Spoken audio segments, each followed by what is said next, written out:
in the old school bucket. License plate say Kentucky. It's your boy Louis Keys. I'ma come through. Check it.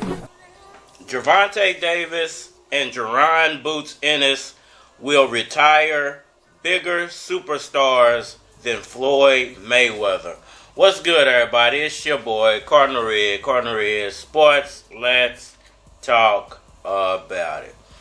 Alright, y'all. So, Gervonta Davis and Jerron Boots Ennis both are slowly becoming some of the biggest superstars in the sport of boxing.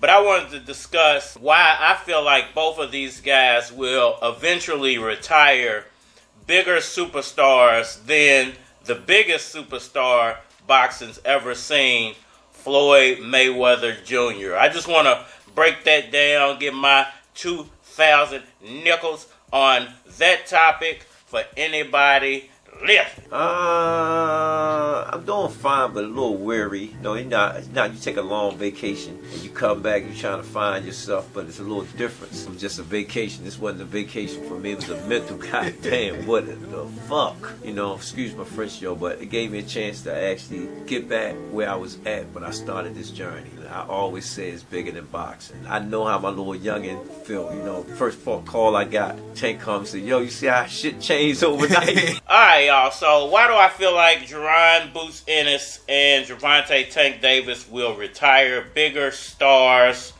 than Floyd Mayweather? Abso-fucking-lutely. Well, if you look at the numbers and you look at the popularity charts, if they actually exist, I don't know how you would actually gauge, you know, the popularity of boxing. But if you just kind of examine both of those guys' careers and their trajectory, then you will obviously see that Tank Davis is, at the moment, probably the biggest superstar in the sport of boxing. You know, maybe behind Canelo Alvarez, depending on who you ask. Might be slightly behind a few other guys, depending on who you ask. But I think most boxing fans would say he is in the top 5 of most popular and highest paid boxers of now. So he doesn't have much further to go to become that number one guy. I said it before, I said it again. You know, Devin was 17 at the time. They get in there, it was very competitive. And then Tank hit Devin.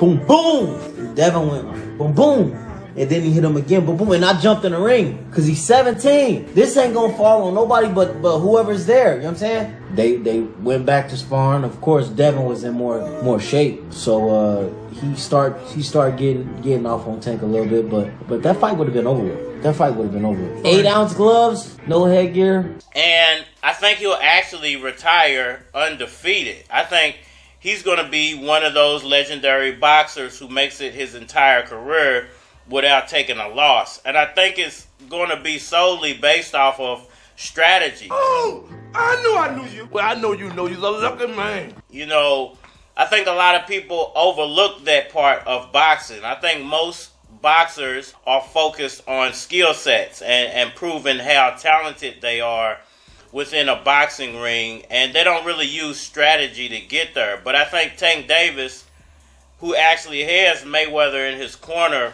is going to be one of those guys who gets utilized as a strategy game, basically. I think Mayweather and PBC are playing a very unique strategy game with the career of Gervonta Davis. And you got to remember, Floyd Mayweather became famous and rich because he used strategy. He didn't necessarily go after title fights to make himself rich. And he didn't actually go after the best fighters to make himself famous. He actually used a different strategy. He went after the most lucrative fights to make himself rich, and he poked fun of a lot of the biggest names in the sport to make himself famous and kind of infamous. What did you say, nigga? You know, so the fans of those guys that he was making fun of for being less rich than him or less talented than him, the fans of those fighters, it kind of lit a flame underneath of those fans, and they started to hate him. And his hate actually is what made him the most famous and the most rich fighter in the history of boxing. And I think that Tank Davis is going to ride a similar wave. I think he's already there when it comes to, you know, some people hating him. So he already has that portion of fans who love him for his talent and hate him because he's more talented than a lot of these other fighters. When it comes to Boots, I think Boots is the complete opposite. I think Boots' talent is so high that fighters avoid him. And eventually what's going to happen is Boots is going to be one of those fighters who gets to undisputed status without actually having to fight all of the best fighters because they're avoiding him. Crawford against Boots Ennis would be a great fight. There's a lot of great fights out there. And some of them business-wise are not great fights for one side. Like, for instance, I'm sure Crawford feel like, well, Boots ain't proved himself yet. Look how long it took me to get a chance to prove myself. I had to be 35 years old before I got a real chance to prove myself against Earl. So why would I go get it up right away and give him opportunity? That's how he gonna look at it. Not that it's gonna be his fault. He doesn't get to fight those guys, but they're gonna actually avoid him, and he's more than likely going to end up fighting lesser competition and beating that lesser competition for title belts, you know, in the near future, because once again, the best fighters in those divisions are not going to want to fight him because they don't want to take a loss to a great talent like Boots. So I think Boots is going to end up being one of those guys who doesn't really have a hard career. He's going to have a pretty easy going, and he's going to end up undisputed without having to fight the hardest competition. And I think he's going to end up making a lot of money off that. Now let he who is without sin cast the first stone. Hallelujah for those who wear fig leaves, should not dance with hungry goats. Now, I think Gervonta Davis's path is going to be a little bit different, but ultimately, at the end of the day, both of those guys, I do believe, are going to end up being the biggest superstars within the sport and some of the highest paid, not only boxers, but athletes in the world about 5 to 10 years from now.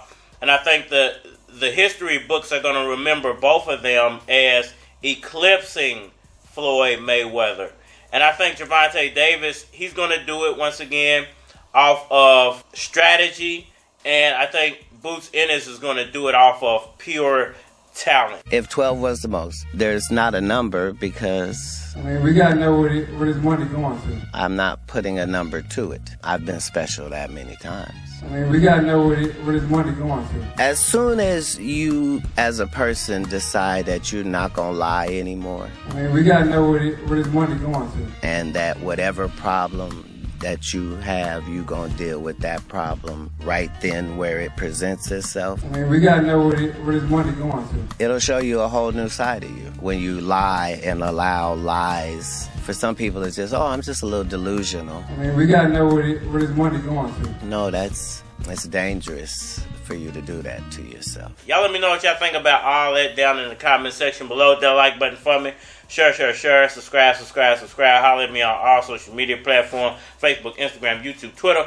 But you're more than likely to get a response on the tubes, so holler at me over there. If you want to collabo, feature a product or your channel on my channel, feel free to hit my Gmail, because it is a flock of cards at gmail.com.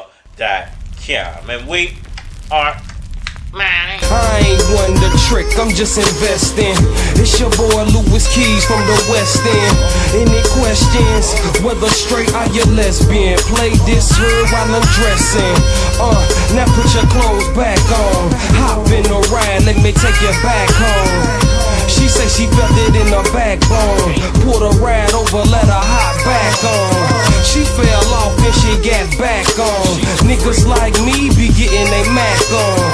Slacks on, cap on, yeah, that's your girl, but she ain't coming back. Now on behalf of my niggas trying to get the money stacking up, DJ spinning, trying to get the honeys back and knock it up. You see your girl right there, I'm trying to pipe her. She like, it is what it is. She like, it is what it is. She like, it is what it is. It is what it is. She like, it is what it is. She like, it is what it is. I got a brick house, but It's like I'm talking to a brick wall. Got a thick bra, but she shit tall. Checking on my missed calls, got me pissed off. I tolerate it, cause without her be like withdrawal. She got me fiending, dreaming of beating it up. I'm leaving my peoples and creeping with her. When I had a little chick, I was cheating with her. She wanna G to hit raw, get the skeeting in her.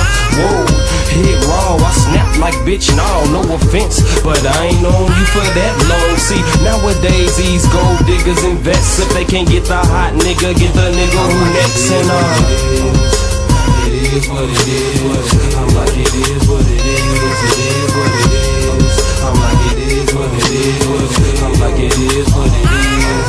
Now over half of my niggas trying to get the money stacking up. DJ spinning, trying to get the honeys back and back it up.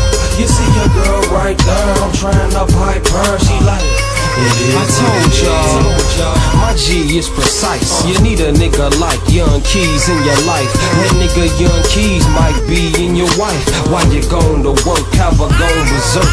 Till the day they put my face on the shirt, I'm a beat playing for my freak ladies, doing them things behind closed doors. Better keep her close so my mark on yours. It is what it is. I'm like it is what it is. It is what it is. I'm like it is what it is. I'm like it is what it is. Now over half of my niggas trying to get the money stacking up. DJ spinning, trying to get the honeys back and back it up. You see your girl right there, I'm trying to pipe her. She like, it is what it is.